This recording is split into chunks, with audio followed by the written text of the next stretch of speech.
Hello, friends. Welcome to No Cap Room here on the Ball Don't Lie podcast network. My name is Jake Fischer. I'm the senior NBA reporter at Yahoo Sports, and I'm joined by my man, your man, everyone's man, senior NBA writer at Yahoo Sports, Dan Devine. What's up? Jake, I am thrilled that you guys are going to Las Vegas for Summer League, and I'm thrilled that I am not going to Las Vegas for Summer League.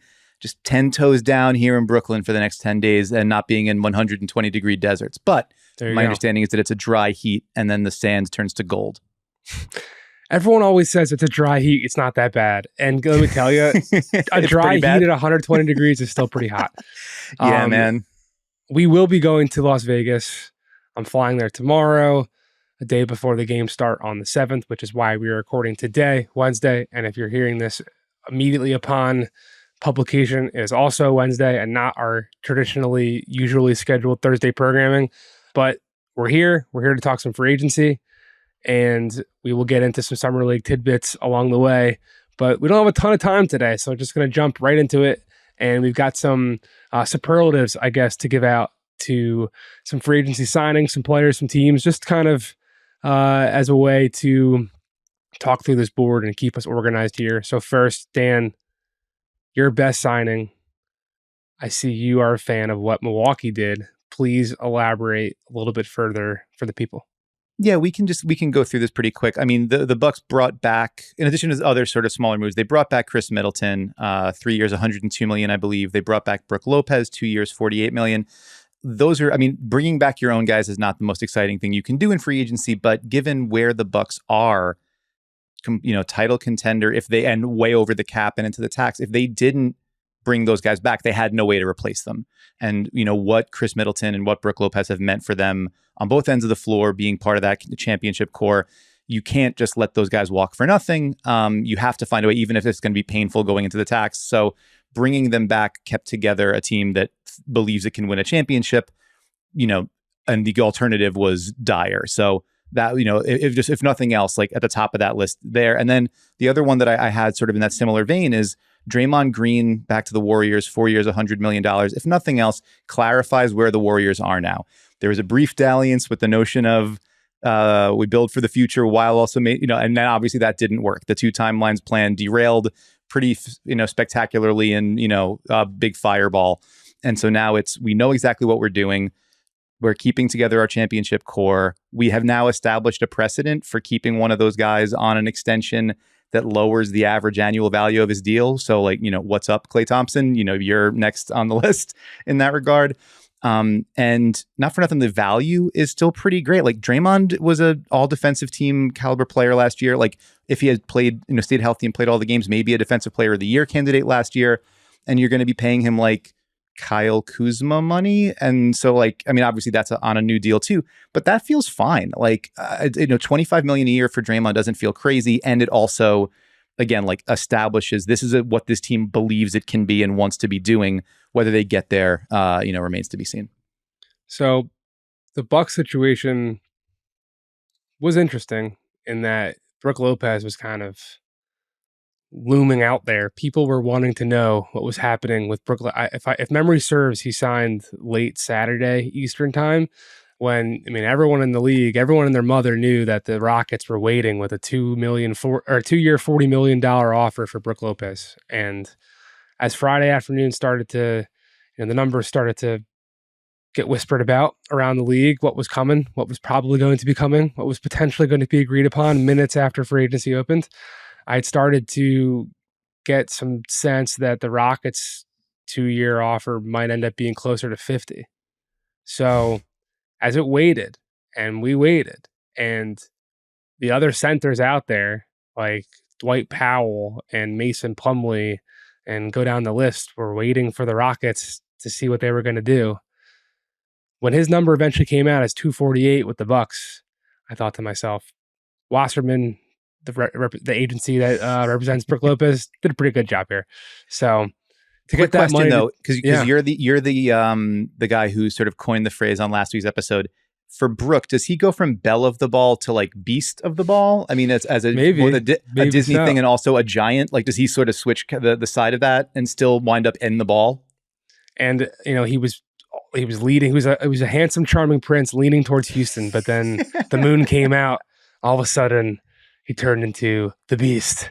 Yeah, maybe it's possible. I mean, I think the Bucks were kind of okay all along. Like, I don't think Middleton or Brook Lopez wanted to go anywhere. I think the Bucks might have been trying to save some coin here and there. Sure. But they bring this core back, and Giannis Antetokounmpo with news today, undergoing some type of knee procedure, will not likely be playing in Manila against Team USA, which is very unfortunate.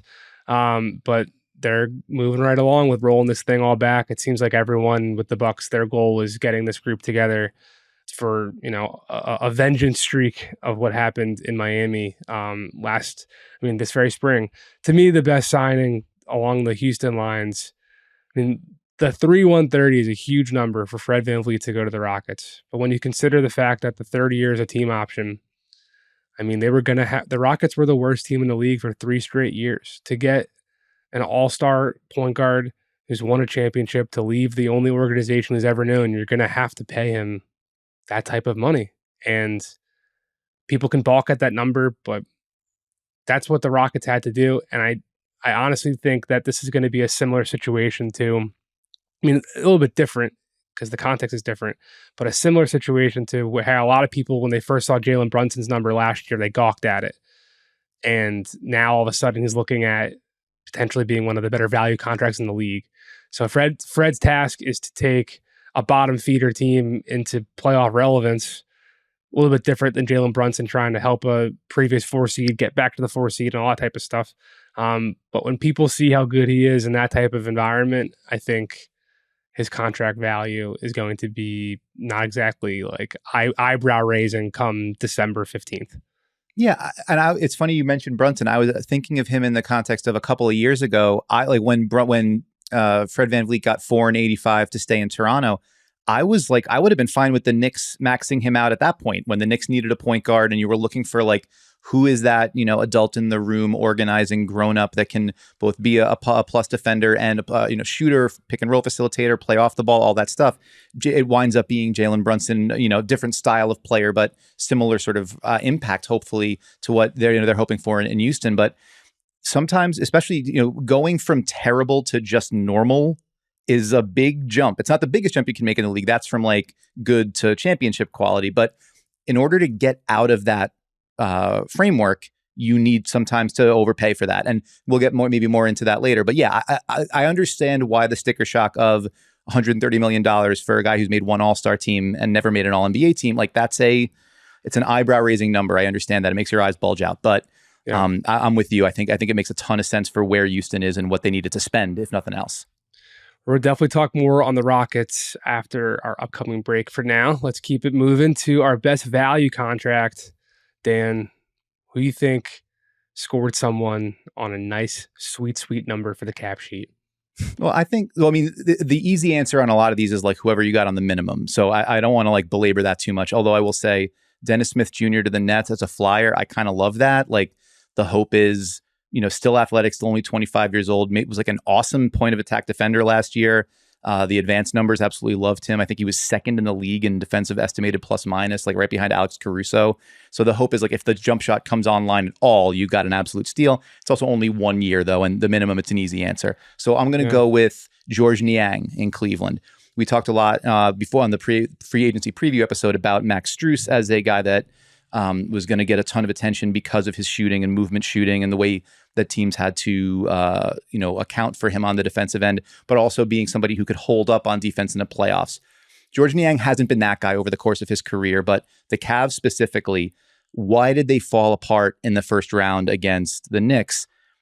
A lot of it was because they just could not get anything going offensively because the Knicks were saying, we do not care who you have in the corners. Like we are going to pack the paint, sag off those guys like 20 feet and dare Isaac Okoro and Jetty Osman and whoever else, anybody else out there. They dusted off Danny Green to stand in the corner. Like, we do not care who's out there. We are not guarding him, and we are putting 5 bodies in front of Darius Garland and Donovan Mitchell.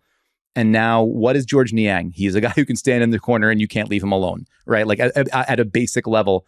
The last 4 years, he's shot 42.5% from the corners. He's also an above the break shooter, but like that specific thing, gravity, like as a plus shooter that you can't leave alone, with size, who can get a quick release, who can get his shot off over a contest, it's going to be a lot harder to just have that same strategy, pack the paint, leave the corners alone with a guy like that out there. And if we talk about holding up in the playoffs, he played against Boston in the second round for Philly. And I didn't think that was going to happen. I thought that the Celtics wings would eat him alive. And he actually held up all right with his size and his strength. So if you can keep him out there in the playoffs, it becomes an absolute steal. But I think just if nothing else, it organizes what they can be offensively, gives another target for Mitchell and Garland, and maybe it takes away the weapon that the blueprint that the Knicks showed and how to shut down that Cleveland offense. Niang has shot over 40% from three his entire career when he's actually gotten real minutes. He's one of the best shooters in the league. It's hands down, it's a thing. And one thing Philly people that I have talked to are always very high about with him was how quickly his release can be. And that's just, it sounds like such a small detail, but it really can be a huge element and the difference between a make and a miss in a make or miss league such as this. I think the Lakers getting Gabe Vincent at 333 is a really good move for them, just being that they need as much off-ball shooting as they can get with that roster, who can also do something with the ball when their shot is not open. And Gabe clearly has done that very effectively deep in the postseason for the last several seasons with Miami. I think he probably could have gone to Toronto, depending on how things shook out. From my conversations, I wrote about that in our early Friday night, let's sift through the dust free agency stuff at Yahoo, where the Raptors just never called Gabe again once free agency began. We never called once free agency began. There was the early smoke out there, but the Raptors just never called, and the Lakers called. The Heat were being stingy. So for the Lakers to come in at below the full mid-level and get a guy that, by all estimations, value-wise is worth 15 million at least, just it wasn't there for him in this market. That's kind of how free agency game works. You just sometimes you're only as good. I mean, every time you're only as good as what you're able to negotiate, and that sometimes is not based off of your ability to negotiate or your ability as a player. It's just based off of what the market indicates. Another thing, this isn't a free agency signing, but the Clippers being the team to come away with KJ Martin, who only has a $1.9 million price tag for this 23-24 season. Super valuable move for a team that is absolutely one of the teams everyone in the NBA is waiting to see how they will conduct their business over the next couple of days with we haven't talked about Damian Lillard or James Harden yet, with the impending potential trades of those two guys for a contender to get someone like him, young, who, barring a crazy, strong contribution to a deep playoff run, I can't imagine his next contract is gonna be something much higher than the price range we're talking about for Gabe Vincent right now, who's basically just, very different players, but undrafted guy. KJ Martin's not a first round pick with a rookie scale, who could be up for a payday after being in a contending environment. I can't imagine it's going to cost the Clippers, Bruce Brown money to end up keeping him in the long term there. So just a small move I liked. I don't want to be a bearer of bad news and a negative Nancy, but we've got some things to talk about here. And it's interesting that I'm looking at our notes now. This is the first time I'm seeing this. We can combine these. We have a worse signing and a worse value contract. And for one, I chose Dylan Brooks, and for the other, I chose Jerami Grant, and the same for you. But the other way around, right? Yeah. But the other way around. So let's talk about Jerami first. And I'll say, he was extension eligible all along, all season. And one of the bigger reasons why he wasn't going to sign throughout this year was because he became eligible for an extra fifth year. Right. At the opening horn, which he did. That number got up to 5,160, while everyone was expecting it to be more in the 5,150 range. So that number was a bit striking to me. But when you throw in the factor of Dame requesting out, and we're seeing all of these contracts like John Collins, potentially Tyler Hero, depending on how things go with the Heat's quest of acquiring Dame. Contracts like the one Jerami Grant just signed are the ones that teams are trying to move off of now and are actually it's now become in vogue again to use draft capital to move off of these bad deals. So it's just a tough pill, I think, for the Blazers to swallow. I haven't gotten a full read yet on the exact sequence of events where, on the surface, it definitely looks like Jerami Grant's deal happened. And then the very next day, Damian Lillard requested a trade. And, people around the league were kind of shrugging like, oh, I wonder if Portland has any buyer's remorse there. I don't know how that all, happened. But regardless, the Blazers would have to get to the salary floor anyway at a certain point, depending on how this Dame thing unfolds. So he's not a terrible contract.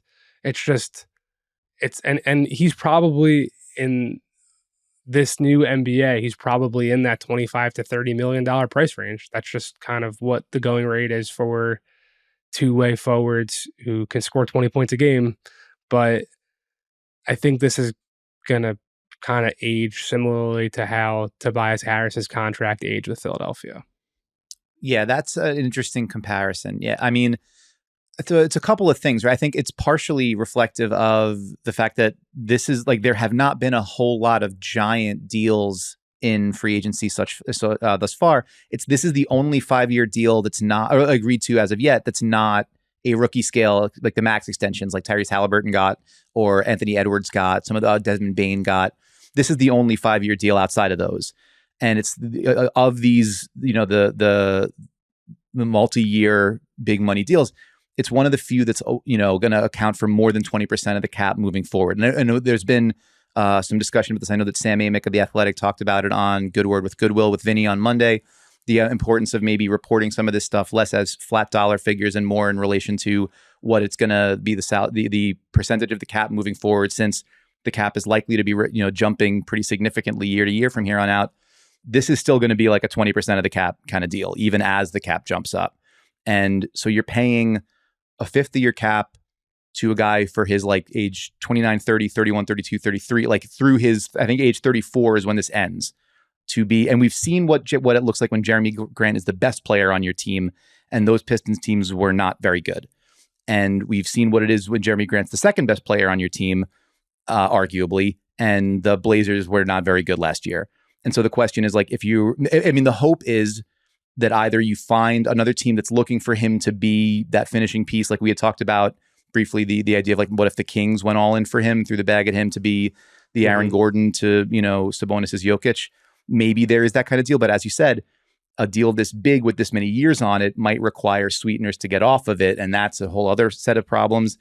The way this all of it becomes perfect and works out beautifully for the Blazers is Scoot's like an immediate superstar, like on his ascent to all NBA pretty quickly. Sharp and Simons are also, there to shoulder the load. Jerami Grant becomes, maybe a little overpaid, but to fill in all the gaps, but vital on a, contending structure. And then, you see what you can get out of him from there. But the needle to thread there is awfully narrow. And so it's not necessarily reflective of Jerami Grant being a bad player, but you look at this, the size of the deal, the years it's covering, and the structure of the Blazers as we expect them to be moving forward. It's a little bit tough to see this one, returning excess value over what they've already given. Yeah. Let's save Dylan Brooks for after the break when we dive into Houston, because we both have some thoughts there. So we'll set that aside, because the other, you mentioned the Kings with Jerami Grant. Our next superlative was the biggest head scratcher. And to me, I talked to several cap guys who were like always trying to get inside the minds of opposing teams, and they're trying to read the tea leaves of what's going on in Utah type stuff. And when the Kings traded a valuable pick, the 24th pick, which, you're not going to get lottery level talent in most drafts, but in this draft, it was considered to be, anyone in the range of 14 to 24 could very easily have gone in all those slots. And sure, getting off Rashawn Holmes' money was a nice way to clear up space. They got up to $35 million in cap space in Sacramento. But to do all that, to pay a rookie scale contract that could be very valuable for you as you extend Domantas Sabonis after you extended De'Aaron Fox, and are going to have to pay a continuing good team is that if that's as your expectations are and you meet those expectations, to pay that price just to bring back Sabonis at a higher number than what was originally going around in the rumor mill, and then to bring back Harrison Barnes and to bring back Trey Lyles. They have a nice Euro draft right stash coming over, but I just think that from what I was expecting, what other people were telling me that they were expecting the Kings to do, smart people who get paid a lot of money by their teams to figure out the most creative and optimal ways to use that cap space, they were all under the impression that the Kings had a bigger move in mind. There was the Kyle Kuzma stuff. There was the Draymond Green stuff. Could they have gone any number of ways? Jerami Grant, to your point, was always probably going back to Portland, but like, could they have at least thrown some money around and made someone think about coming to join Sacramento? The fact that they didn't do that, I just think was hitting a double instead of trying to swing for a home run, which I'm not saying it's wrong. That's why it's head scratching. I'm not saying it's wrong, because a lot of times I think you can criticize teams for trying to hit a home run instead of just hitting a double. But I think with Sacramento, in this particular moment of their franchise history, with the cards they have in their hands, I don't think that they played those cards in a way that fully optimizes their chances to be a pretty cost-effective contender in the West right now, while you still have Keegan Murray on a rookie scale deal, while Malik Monk is at a very low figure, and he is such a critical piece of your rotation. I don't know. I was a little dissatisfied by what Sacramento did. I was hoping for more. Yeah, there's that aspect of like, when are they going to get to the fireworks factory, right? Like, you're hoping that, like, they were there, they were close, and, they had a phenomenal season, 48 wins, elite offense, and then they push the Warriors to the limit in round one. It's like, well, where's your next step from there? It's maybe an acknowledgement by Monty McNair and that front office that like progress isn't necessarily linear. We don't know for sure. Or maybe they didn't look at those other moves, whether it's Kuzma or Draymond. Draymond was probably always a pipe dream, but like, or any of those other combo forward kind of moves, and say like, well, that is the level up. That's the thing that's going to vault us. Yeah. Not to interrupt you, but like, just like with Karis LeVert for Cleveland, their bar dating back to, because Harrison Barnes has been on the trade deadline block forever. Their bar has always been, can we get anyone better than Harrison Barnes? Right. And at his price point, to your point, I don't necessarily know what is better than Harrison Barnes at $18 million a year. In this board, I'm not so sure. Yeah, I mean, if Jerami Grant's 32, like, how is that, like, is he nearly twice as effective a player as Harrison? And I don't know. I don't think the answer to that is yes. And so, not that it's necessarily as easy as that kind of comparison, but it's certainly part of the evaluation. And what you need to figure out moving forward is like, how do we turn this from, we had the best year in our franchise in 18 years or 17 years or whatever it was, and go like, how do we sustain this for now, so that the expectation now is not, oh my goodness, we suddenly made the playoffs again, like, but that we expect to be consistently competitive. And they chose to double down on Sabonis, to bring back Barnes, and to trust and bring over Sasha Vezenkov, the EuroLeague MVP, who's also going to factor into those front court minutes discussions. I think 3 years, $20 million for him. So a pretty substantial investment in bringing him over. And to say, we think that continuity, stability, an injection of shooting from Vezenkov coming over from Europe, and then, yeah, you mentioned Keegan Murray, like that might be the kind of the growth stock for them, to look at it and say, he was immediately a factor for us and a starter for us as a rookie.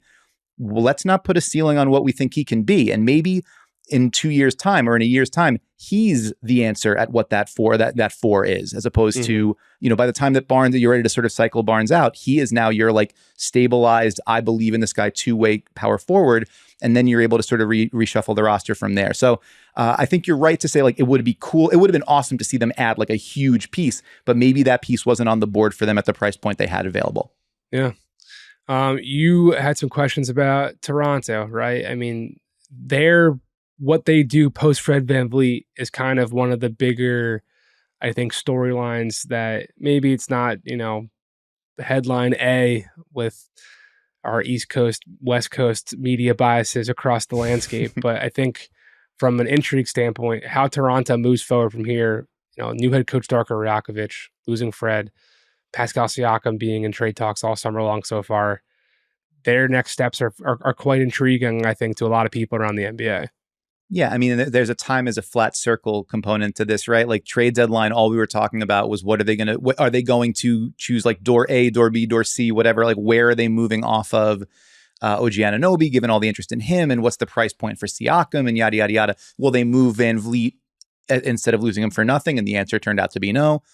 And so now Fred Van Vliet goes, you bring in Dennis Schroeder as your point guard, but you commit $80 million over 4 years to Jakob Poeltl. And so maybe that was just, as we've talked about before, essentially a baked-in extension that was part of the trade for him in the first place. You trade a top, I think it was a top 6 or top 4 protected first-round pick, a really lightly protected first-round pick to bring in next year, to bring in Poeltl at the deadline. You're not going to do that and then just let him walk, right? But so now you've committed $80 million to a center who is good, a good center. And maybe, again, that's the cost of doing, or the going rate in a market where Nick Vucevic also got $20 million a year, right?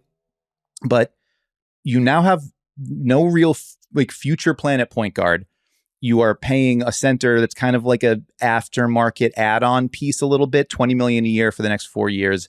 And you have giant questions about what you do with the other really important players on your roster. Like, it felt a little bit like if you were going to commit to Poeltl, that needed to be part of we're trying to win now. And maybe they still are, but what the shape of that is remains really confusing to me. And I think probably pretty confusing to people around the league as we go back to that sort of scenario of what would you offer for Pascal Siakam? Would Pascal Siakam want to extend at any place he goes to? I know there's been reporting that he doesn't want to. At OG Anunoby, those questions again of like, yeah, the Knicks are interested. Many teams, everybody who wants a 3-and-D wing would be interested, but is he interested in just being a 3-and-D wing, right? Like there's always those questions about what do the people on the Raptors want and what do the Raptors want for those players? And then what are teams willing to come off of for that? Like we've been asking the same questions, it feels like, for quite a while. And then to come out of the first day of free agency and Van Vliet's gone, but Poeltl's back for $20 million a year is kind of like, it certainly didn't answer any questions. We'll put it that way. Yeah. I don't want to go too long on the Raptors, but I wrote about at the end of that like early reaction late Friday night article that I mentioned earlier, where a big element of being able to trade Pascal Siakam potentially here is the future of OG Anunoby. I know Raptors fans are probably tired of me talking about it, but like it's just a thing. A lot of teams are interested in acquiring OG Anunoby. He's got expiring contract, potentially, being that he will, by all accounts, be waiving his player option for the 24-25 season. And he just changed his agent and told at least 3 different agencies that I spoke with during those meetings that he thinks his contract is below value and he wants to be in a situation, whether Toronto or elsewhere, that he's at least the number 3 scoring option to be able to command the type of contract that he wants in his next deal. He thinks of himself, by all accounts, as someone who, if his playing opportunities broke similarly, could be in position like Desmond Bane to sign a maximum contract extension. Not saying he thinks that now, that he's got the ability to do that if he was put in those positions. Pascal Siakam sticking around with, Jakob Poeltl doing a lot of DHO stuff, I would think, based off of the stuff he's flashed from San Antonio in the past, with Scotty Barnes potentially getting more and more on-ball opportunity, with Dennis Schroeder as the point guard in a post-Fred VanVleet world. There still and Gary Trent potentially getting extended, that's being talked about. Like, there still is not going to be a ton of opportunity for him. So I think that's another just key element of whatever is out there in the smoke of the Pascal Siakam trade talk, which I don't think it's going to go away until it does, because it's been very out there this summer. Let's shift very quickly before we get to our break here. The most interesting RFAs, that restricted free agents, for those not hip with the lingo, who can sign offer sheets July 6th. I mean, they could have earlier, but you could agree to it in principle, but you can't put pen to paper on an offer sheet until the moratorium ends. So that can happen tomorrow, July 6th. We got some reporting from Chris Haynes right before we jumped on that Matisse Thybulle intends to sign an offer sheet with Dallas. Dallas has been linked to a number of wings. They've been looking at defensive wings all offseason. I think if Dillon Brooks didn't work out with Houston, they would have been front of the line to meet with Dillon Brooks and try to figure out how to get him into their taxpayer mid-level or non-taxpayer mid-level, excuse me. I don't know what's going to happen with these guys because I don't think, from my conversations, I don't think these guys know exactly what's happening with them either because there's a little bit of complications with the fact that no team can give these guys more than the 454 number that Austin Reeves just got from the Lakers. And the only teams that can give that are teams with the mid-level. And there aren't so many teams with the mid-level left that are like itching to pay these players and get caught up in an offer sheet, scrabble back and forth. So I don't know. What's the situation that you, Dan, are most intrigued by how it unfolds, just being that you think that player, like who's the most impact guy here that you're prepared to see what happens over the next 48 hours? Well, yeah. So the ones that I liked that are already done, you mentioned Austin Reeves in LA and then Herb Jones in New Orleans. I both on that 454-ish number. I love that for both teams and players. I think it's those are good spots for them and potential to be like real bargain deals moving forward. The big one to me at this point is Grant Williams, because if Dallas is looking at Matisse Thybulle and the only team with with more than mid-level money left to spend is San Antonio, and they don't, we'll see if they want to make an offer there, but then the most you can get is 454, and who's going to give that to Grant Williams? And the Celtics are already over the tax. They're already worried about the second apron. They've got the Jaylen Brown extension coming down the pike. They just brought in Kristaps Porzingis and extended him. So are they looking to squeeze basically? We're going to let this market play out as long as we can and see if we can't get a deal on Grant Williams. And then how does that make Grant Williams feel? Not to make this into too squishy and emotional of a space, but those things have impacts on guys. If they feel unwanted, they feel disrespected, and you bring him back, a guy who was starting in huge playoff games for you 2 years ago and last year, and now he's your fourth big. And it's you're a business, underpaying him. But it's also a people business too.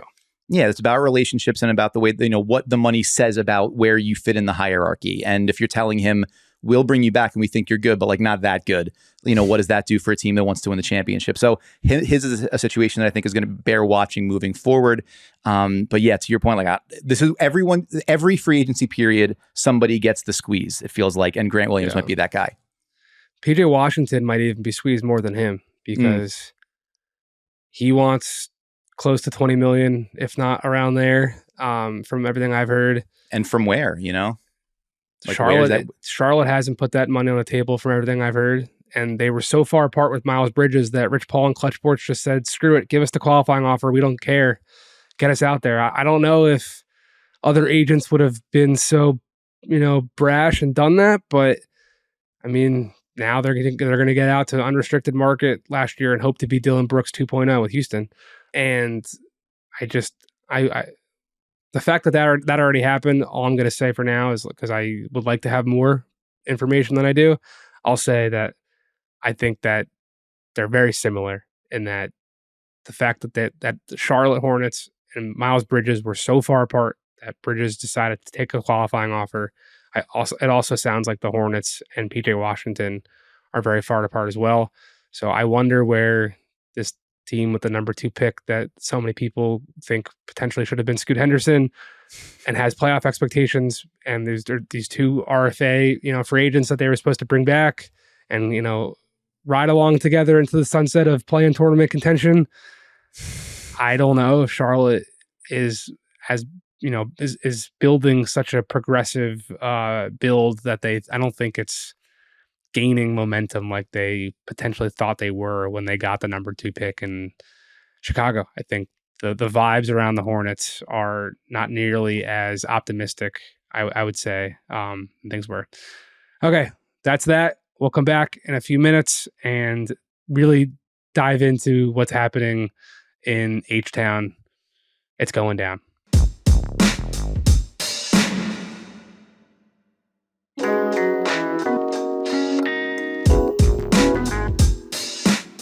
Welcome back to No Cap Room. Summer League is going on in SAC in Utah. Jaime Jaquez, my new favorite NBA player, killing it. But we're going to really take these last minutes here to meditate on the Houston Rockets, who are one of the bigger stories, I think, of the entire NBA. They have been quietly, not really that quietly. Everyone's been talking about their plans to spend lavish amounts of money in free agency.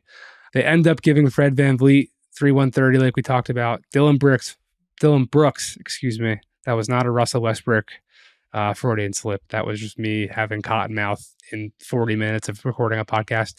4 years, $80 million, fully guaranteed. No options, no nothing. Wow. Jock Landale, 4 years, $32 million, only 1 year guaranteed. Jeff Green, 1 year, $6 million. They do a bunch of trades. They send out pretty much every young player that was not taken in the top 20 of the draft the last couple of years. Ty Washington, Usman Garuba, KJ Martin, gone. I think where I want to start with Houston, we were talking about this originally with the Brook Lopez stuff. It was just very interesting to kind of bring our listeners behind the curtain. It was very interesting to have these agents and team people texting and figuring stuff out as the horn blew and dominoes were falling. People wanted to know what was going to happen if the Rockets didn't do this, if Fred VanVleet went back to Toronto, if Brook Lopez went back to Milwaukee. And for a while, like definitely early Friday, there was all this talk that Fred was going back. He was giving Toronto his first meeting of free agency. They were going to be willing to give him a fourth year and $120 million. And there was all the talk that Gabe Vincent was going to be the replacement. And Fred goes to Houston. Then it's all about Brook. So with Brook, like there could have been so many different centers who got the bag. It could have been anybody. It really. I mean, I'm not to say that Jock Landale's not deserving of this money. But sometimes, as you get screwed as a restricted free agent, like we're talking about, sometimes a certain someone every year just kind of moonwalks their way into a bag, right? Into a bag. And Jock Landale's this year's big winner. By all accounts, the Suns wanted to bring him back. He was a restricted free agent, and they were trying. I mean, Phoenix, they go out and they signed Chimezie Metu and Drew Eubanks on minimums. They saw success with bringing Bismack Biyombo off the street at one point mid-season with Chris Paul. Like, I don't think the Suns, especially as DeAndre Ayton is on their roster, want to be spending much money at the center position. They don't even want to be spending that money on DeAndre Ayton. I know. So Jock Landale gets the qualifying offer pulled. And if he doesn't get this $8 million payday from Houston, I don't know where he's getting $8 million. So shout out to his reps for looking at the Suns across the table and saying, we're going to get more than what you're offering us. And they did. So Jock Landale, I just want to, we're talking superlatives. Jock Landale is the winner of free agency. There's no ifs, ands, or buts about it. Because if this happened, if that happened, he wouldn't have been the Houston Rockets starting center at $8 million. But here he is. It's a remarkable come up for our man Jock. Our man Jock. That's right. Young Jock. Shouts to him. But I think the sliding doors moment, as you talk about, like there's, if who is available, who's going to take this money. Dylan Brooks getting $80 million is, and I'm a Dylan Brooks fan. I'm a Dylan Brooks guy. I've written about Dylan Brooks as an important piece. You like poking the bear. I'm a big fan of poking the bear. I like calling other people older than me. It's an important part of the thing that makes me feel good. I walk around frequently in Stone Cold Steve Austin's vest. There's a lot that I do that's similar to Dylan Brooks. I also get scored on a lot. But Dylan Brooks is like, I'm a believer in him as a big time perimeter defender and somebody that, like, for a Rockets team that's just been terrible defensively for 3 straight years, you bring in VanVleet, you bring in Brooks. It is the starting point of a legitimate defense, right? It starts with stopping the ball up top, and those guys can do it. But when this was a discussion about maybe he gets the mid-level from some team as opposed to like being forced to putter around on minimums because his career is over or he's going to have to go to China or something. He was never not going to get the mid-level as his personal minimum. That was always his floor. Which always made sense to me. It's like, well, that guy's an all-defensive team player now and in his prime. Like, that he's going to make real NBA money. $20 million feels like all guaranteed. all guaranteed, no team options, no non-guaranteed, whatever. Honestly, my big concern about the idea of bringing Dillon Brooks in as a defensive culture setter or whatever is that maybe Dillon Brooks looks at having gotten 4 years, 80 million fully guaranteed and thinks everything I just did was right. None of what I did in Memphis was wrong. Everything I did was correct because look at how I came up. Like, and also all the stuff that I wanted to talk about how I should have more of a leash on offense and more runway to create. That's right too, because clearly I'm getting paid here. Like it's me and it's Fred and who else is getting paid? So yeah, give me the ball. Let me cook. And that's a concern from the developmental perspective. But if the imprimatur, if like the agreement is you get paid this money, Dillon, and you will be the best perimeter defender in the league and you will create the space for these other guys to grow their games, that's fine. I'm a little bit worried though that the lesson learned here is I'm invincible. And that might not be the right way to move forward here. Well, if there's anything people agree about Ime Udoka, it's that he's a no nonsense, I will call you out type of coach in the heat of battle on the court. So if there's someone who is providing nonsense and they happen to be making $20 million, I feel like some coaches might be a little hesitant to bark up that tree.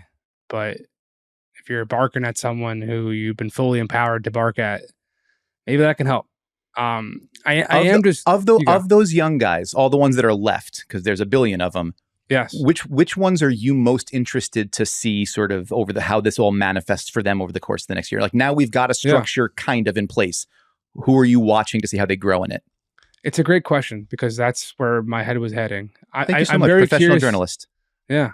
I'm very curious to see how these two veterans and Jock Landale end up helping move those guys along, because as much as they will be very critical and integral in whatever type of winning that Houston hopes to achieve this year, this ultimate ceiling of this team being a perennial playoff team is if Jalen Green can be that guy, if Jabari Smith can be that guy. Those are the two guys I'm most intrigued by. KPJ, his contract is basically never guaranteed ever. It's more specific than that, but pretty much every year the Rockets have a chance to just snap their fingers and he's gone. And it's a very tradable contract. So, I mean, I do think that they have a vision right now of having Fred start with Jalen and KPJ on the wings, basically, and have kind of like a 3-guard-ish lineup. That's kind of my read on what things are there. Maybe Dillon Brooks is your 4 then with Jock Landale. That's a lot of like top 5 picks coming off the bench. It is. That's kind of my point. Like you've got Alperen Sengun, you've got the number 4 pick in this year's draft, Amen Thompson, who plays the same position as Fred VanVleet. So there's already been talk. I mean, Rockets fans gave me death threats by reporting that the Rockets talked about the idea of trading Jalen Green for a star if James Harden came, to coaches in their coaching interviews that ended up being Ime Udoka as the final choice. Like that happened. I'm sorry. There's been discussions about trading, the number 4 pick and Alperen Sengun for whatever. All these guys, I don't necessarily think the Rockets are married to, which is what makes your question so interesting. So I'm just curious to see which of Jalen and Jabari end up really kind of taking a step forward, because looking at the NBA and how skills are valued right now, those are the only 2 players of that group, aside from Amen, who I'm kind of discounting because he's going to have so much in front of him with Fred.